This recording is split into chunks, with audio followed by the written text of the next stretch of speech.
어제 이어서 스가랴서 1장 7절부터 마지막 절인 21절 말씀까지의 말씀을 우리 한 절씩 교독하고 마지막 절 21절은 함께 읽겠습니다. 다리오 왕 제2년 11째 달 곧 스밧월 24일에 이또의 손자 베레기야의 아들 선지자 스가랴에게 여호와의 말씀이 임하니라.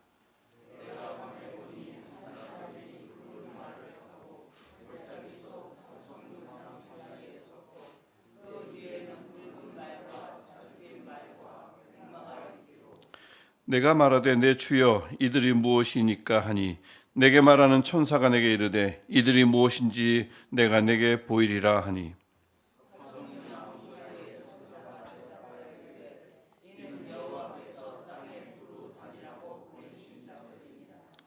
그들이 화석류나무 사이에 선 여호와의 천사에게 말하되 우리가 땅에 두루 다녀보니 온 땅이 평안하고 조용하더이다 하더라.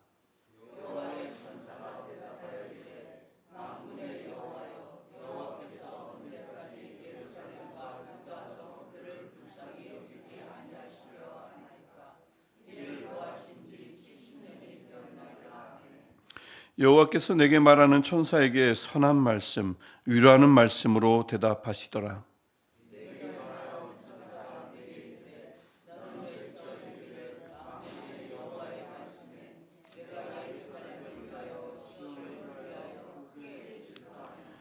아니란 여러 나라들 때문에 심히 진노하나니 나는 조금 노하였거늘 그들은 힘을 내어 고난을 더하였음이라.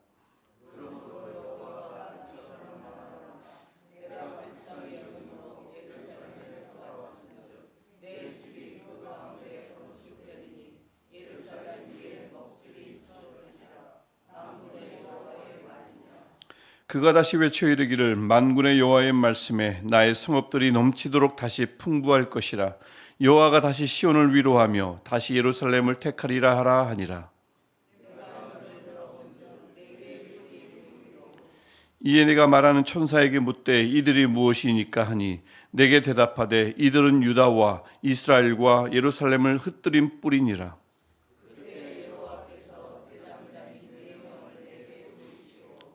내가 말하되 그들이 무엇하러 왔나이까 하니 대답하여 이르시되 그 뿔들이 유다를 흩뜨려서 사람들이 능히 머리를 들지 못하게 하니 이 대장장이들이 와서 그것들을 두렵게 하고 이전의 뿔들을 들어 유다 땅을 흩뜨린 여러 나라의 뿔들을 떨어뜨리려 하느니라 하시더라. 아멘. 우리 어제 함께 나눴던 말씀처럼 포로 생활에서 돌아온 이스라엘은 이제 한동안 누리지 못했던 삶이죠. 단절된 삶을 다시 새롭게 시작하게 된 이들입니다. 배경이 그렇습니다. 그동안 하지 못했던 것, 그동안 원래 누렸는데 단절됐죠. 끊어졌죠. 그것을 다시 새롭게 시작하는 이들이었습니다. 그럼 이제 마음은 당연히 어떻게 다시 시작할까? 어디서 어떻게? 이게 그들의 관심사겠죠. 막 시작하려 할 때 처음 시작하든 다시 시작하든 그들의 마음은 기대와 두려움이 뒤섞여 있었을 것입니다. 기대만 가득하지 않죠. 다시 해야 한다는 것은 늘 두려움도 오기 마련입니다. 그런 이들에게 어떻게 다시 시작할까 하는 이들에게 하나님은 먼저 성전을 건축하라고 명령하셨습니다. 우선순위를 정돈시켜 주시는 거죠. 새로운 삶을 다시 시작하기 전에 하나님의 성전을 건축하는 것이 우선이 돼. 어떤 두려움이나 어떤 긴장이나 어떤 기대 이전에 가장 먼저 할 것은 하나님의 성전을 건축하는 것이 먼저라고 못 박아 주시고요. 그 전에 성전을 건축하기 이전에 무엇이 또 더 우선이죠? 회개하는 것, 돌이켜서 하나님께 돌아오는 것 말입니다. 예루살렘으로 돌아오는 것만으로는 충분하지 않습니다.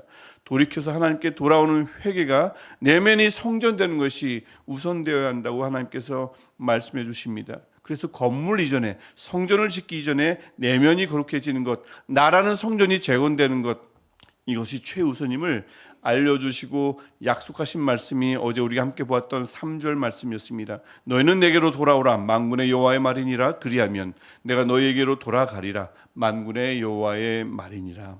아멘. 오늘 본문은 바로 그 약속, 이 약속의 첫 번째 응답입니다. 하나님께 그렇게 돌아온 백성에게 하나님께서 구체적으로 어떻게 돌아오신다는 말씀인지를 보여주는 구절입니다. 우선 7절을 보시면 하나님은 다리오 왕 제2년 8째 달에 말씀하셨었잖아요. 어제 우리가 보았던 8째 달에 말씀하셨는데 3달이 지나고 나서 다시 말씀하십니다. 7절에 그렇죠. 다리오 왕 제2년 11째 달, 그러니까 8달 달에 말씀하시고 11번째 달에 말씀하셨으니까 3달 만에 스가랴에게 찾아가셔서 말씀을 다시 하셨습니다.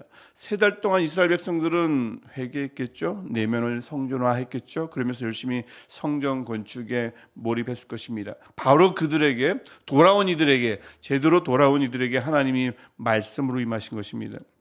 그때 이제 스가랴가 환상을 보게 되는데 8절 말씀 보면 붉은 말을 탄 천사가 화석류 나무 사이에 서 있는 그 환상을 봅니다. 그리고 뒤에는 자줏빛 말과 백마가 따르고 있었습니다. 이 말들은 과연 어떤 존재인가? 10절 말씀에 하나님께서 땅에 두루 다니게 하신 존재들입니다. 하나님께는 이런 존재들, 이런 천사들이 있음을 다시 한번 우리가 아는 이야기이기도 하지만 하나님께는 땅을 두루 다니게 하는 그분의 천사들이 계십니다. 예나 지금이나 하나님은 세상과 그분의 백성을 살피고 계신다는 뜻이죠. 지금도 분명히 마찬가지고요. 근데 그렇게 두루 다니고 난 이들이 하나님께 보고를 합니다. 11절에 온 땅이 평안하고 조용하더이다. 세상은 그토록 평안한데 오히려 하나님의 백성들인 예루살렘은, 이스라엘은 황폐합니다. 이 대조가 이스라엘의 상황이 얼마나 초라한지 그것을 더욱 두드러지게 만드는 거죠. 남들은 아무 일 없는데 나만 힘들면 내 자신이 더 두드러지잖아요. 마찬가지입니다. 이스라엘은 그만큼 황폐해졌고 초라해졌고 지금 어느 누구도 손댈 상황이 아니라는 것을, 손댈 수 없는 상황이라는 것을 이 대조를 통해서 보여줍니다. 온 세상은 평안하고 조용한데 유독 하나님의 백성들은 평안하지 않다는 얘기죠. 시끄럽다는 얘기입니다. 이들을 손댈 수 있는 존재는 하나님밖에 없는 거죠. 그래서 그때 여호와의 천사가 다름 아닌 하나님께 12절에서 간구한 것입니다. 언제까지 예루살렘과 유다 성읍을 저렇게 불쌍히 여기지 아니하시며 저렇게 내버려 두시나이까 하는 말씀입니다. 저렇게 삶이 무너진 지 자그마치 70년이, 약 70년이 세어보면 약 70년 정도입니다. 587에서 586년에 무너지고 나서 520년이 지금 됐으니까 BC, 그럼 약 67, 8년인데 이제 약 크게 70년이 되었다고 말씀하는 거죠. 언제까지입니까? 라는 이 말은 시대를 초월해서 앞을 알 수 없는 모든 사람들이 하나님께 가장 자주 묻는 기도문 중에 하나일 것입니다. 언제까지 있을까요?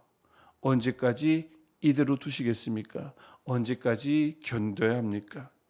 이스라엘 백성이 70년 동안 그랬겠죠. 하나님의 때는 언제까지입니까? 언제 다시 여기서 벗어날 수 있겠습니까? 언제 말씀하시겠습니까? 언제까지 남아있을까요? 하나님은 이 부르심을 1년, 10년, 20년 지나 70년 동안 듣고 계셨습니다. 갑자기 들으신 게 아니겠죠? 70년 동안 이 부르짖음을 듣다가 언제 그분의 때에 약속하시는 말씀이 16절 말씀입니다. 내가 불쌍히 여김으로 예루살렘에 돌아왔은즉 내 집이 그 가운데에 건축되리니 예루살렘 위에 먹줄이 쳐지리라. 하나님이 성전을 건축하실 것이며 하나님의 계획 속에 이미 이것들은 다 들어있음을 16절을 통해서 하나님이 말씀하여 주십니다. 그리고 나서 하나님은 이렇게 하실 것입니다. 17절 말씀인데 우리가 아까 함께 읽어보았지만 다시 한번 17절 말씀을 함께 읽어보겠습니다. 그가 다시 외쳐 이르기를 만군의 여호와의 말씀에 나의 성읍들이 넘치도록 다시 풍부할 것이라. 여호와가 다시 시온을 위로하며 다시 예루살렘을 택하리라 하라 하니라. 아멘. 위로할 것이며 풍부하게 할 것이며 다시 택할 것임을 하나님께서 약속하고 계십니다. 이것이 바로 하나님께 돌아온 자들에게 하나님께서 주신 구체적인 약속인 것입니다. 하나님께 돌아온 자에게 찾아가시겠다고 약속하시더니 이제 하나님은 진노의 하나님이 아니라 긍휼의 하나님으로 다가가시겠다고 하시는 말씀입니다. 무너졌던 성전이 다시 세워지고 황량했던 성읍이 다시 살아나고 침묵, 생명이 없던 땅에 생명을 풍성하게 열리도록 하나님께서 풍성하게 맺힐 수 있도록 하나님이 일하시겠다는 약속인 것입니다. 이런 하나님의 약속을 13절은 이렇게 부르는 것입니다. 선한 말씀, 위로하는 말씀이라고 부르는 것입니다. 그리고 18절부터 21절에서 이 말씀이 어떻게 구체적으로 일어나는지 두 개의 환상을 통해서 두 개의 그림으로 보여주고 있습니다. 19절 말씀의 첫 번째 그림은 네 개의 뿔이죠. 네 개의 뿔은 하나님의 백성을 무너뜨렸던 이방 세력들입니다. 주변에 얼마나 그런 세력들이 많았습니까? 그것을 네 개의 뿔로 가리키고 있습니다.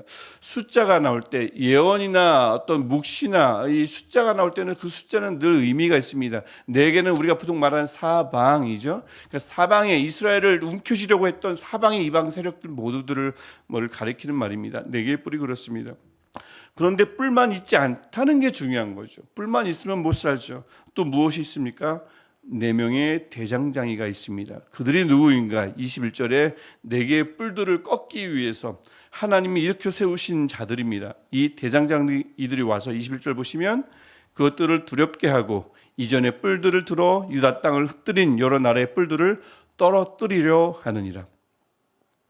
대장장이는 여러분 생각해 보시면 보통 사람은 엄두도 못 내는 일들을 합니다. 강력한 쇠를 마음대로 다루는 이들입니다. 어떻게 다룹니까?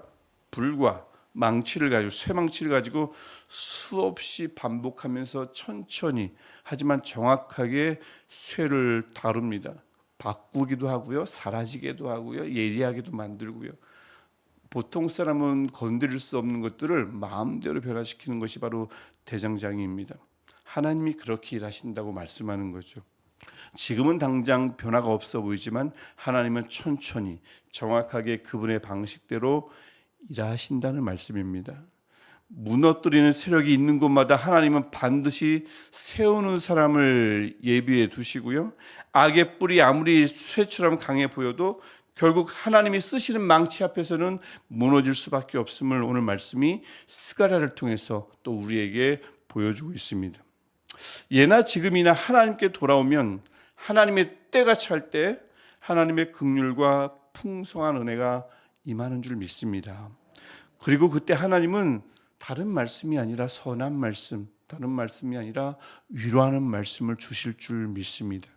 그러니까 우리가 돌아갈 것은 이스라엘과 또 그 이후의 모든 하나님의 백성과 우리가 또 우리 다음 세대가 돌아가야 할 것은, 우리가 나가야 할 것은 단 한 분, 하나님 한 분밖에 없습니다.